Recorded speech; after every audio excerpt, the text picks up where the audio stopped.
madu favourite Anis. So Anis nak share tips dengan korang yang ada masalah batuk, tonsil ataupun masalah di bahagian tekak. Korang just minum dengan air suam dan campur dengan lemon.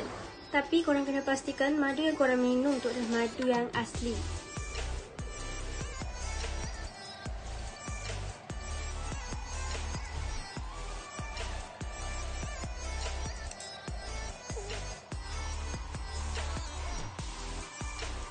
Okay, so korang boleh try ni dekat rumah. By the way, kalau korang nak dapatkan madu kelula asli ni, korang boleh swipe up dan WhatsApp terus, okay?